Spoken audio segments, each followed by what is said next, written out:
எல்லோருக்கும் வணக்கம். இது சகோதரி அபிராஜு. இன்னைக்கு Salem style white ghee chicken biryani எப்படி செய்கிறதுன்னு சொல்லி இந்த வீடியோவில் பார்த்துடலாம் வாங்க. அடுப்பு பற்ற வச்சு பாத்திரம் வச்சுக்கோங்க. பாத்திரம் சூடேறின பிறகு 1 டேபிள் ஸ்பூன் அளவுக்கு எண்ணெய் சேர்த்துக்கோங்க. 2 டேபிள் ஸ்பூன் அளவுக்கு நெய் சேர்த்துக்கோங்க. நெய் நல்லா மெல்ட் ஆன பிறகு ஹோல் கிராம் ஸ்பைசஸ் அதில் ஆட் பண்ணிக்கலாம். மராட்டி முக்கு, அன்னாச்சி பூ, பிரிஞ்சி இலை, பட்டை, லவங்கம், கூடவே 2 ஏலக்காய் இதெல்லாம் சேர்த்துக்கோங்க. இப்போது இது நல்லா பொரிஞ்ச பிறகு நம்ம 10 பச்சை மிளகாவை இதில் ஆட் பண்ணிக்கலாம். 10லேருந்து 15 மிளகா அவங்கவுங்க காரத்துக்கு தகுந்த மாதிரி ஆட் பண்ணிக்கோங்க. இதன் கூடவே 2 பெரிய வெங்காயத்தை பொடிசாக கட் பண்ணி சேர்த்துக்கோங்க. இதை நல்லா கலந்து விட்டுக்கோங்க. தக்காளி ஒரு பெரிய தக்காளியாக இருந்தால் 1 தக்காளி கட் பண்ணி சேர்த்துக்கோங்க. சின்னதாக இருந்தால் 2 தக்காளி கட் பண்ணி சேர்த்துக்கோங்க. கொத்தமல்லி தழை 1 கைப்பிடி அளவுக்கு, புதினா தழை அரை கைப்பிடி அளவுக்கு சேர்த்துக்கோங்க. இஞ்சி பூண்டு விழுது 2 டேபிள் ஸ்பூன் அளவுக்கு சேர்த்துக்கோங்க. இதெல்லாம் நல்லா கலந்து விட்டுக்கோங்க.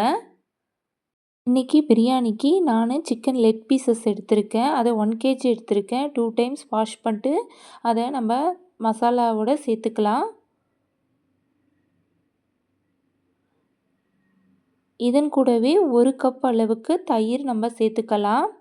தயிர் சேர்க்கறதுனால சிக்கன் நல்லா சாஃப்டாக வெந்துடும். இதில் கொஞ்சமாக தண்ணி தெளிச்சுக்கோங்க. உப்பு தேவையான அளவு இதில் சேர்த்துக்கலாம். 1 டேபிள் ஸ்பூன் அளவு உப்பு நான் சேர்த்துருக்கேன். இதை நல்லா கலந்து விட்டுக்கோங்க. இது குக் ஆகும் போதே இதோட அரோமா ஸ்மெல் சூப்பராக இருக்குது. இப்போது மூடி போட்டு 4 மினிட்ஸ் குக் பண்ண விட்டுறலாம் சிக்கனை.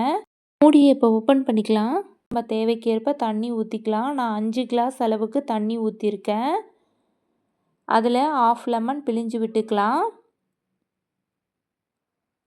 தண்ணி நல்லா கொதிச்சிடுச்சு.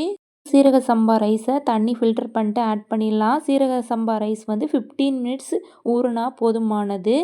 5 கிளாஸ் தண்ணி ஊற்றுறீங்கன்னா 3 டம்ளர் அளவுக்கு ரைஸ் போட்டால் போதுமானது. அதிகமாக தண்ணி ஊற்றுனீங்கன்னா சாதம் குழஞ்சிரும். சீரக சம்பா ரைஸு 80% தண்ணி அப்சர்வ் ஆன பிறகு நம்ம மூடி போட்டு 8 மினிட்ஸ் சிம் ஃப்ளேமில் வச்சு தம்மில் விட்டுறலாம்.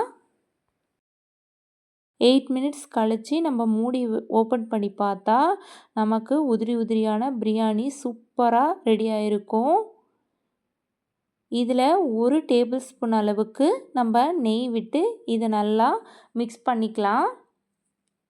அவ்வளோதாங்க, நம்ம Salem style white ghee chicken biryani ready. சூப்பராக இருக்கும். இந்த பிரியாணி ட்ரை பண்ணி பார்த்துட்டு இந்த பிரியாணி எப்படி இருந்துச்சுன்னு கமெண்ட் பண்ணுங்கள், லைக் பண்ணுங்கள், ஷேர் பண்ணுங்கள், சப்ஸ்கிரைப் பண்ணிடுங்க. இது போல் யூஸ்ஃபுல்லான குக்கிங் வீடியோஸ் பார்க்க மறக்காமல் என் சேனலை ஃபாலோ பண்ணுங்கள். Happy cooking, happy eating. Bye உறவுகளே.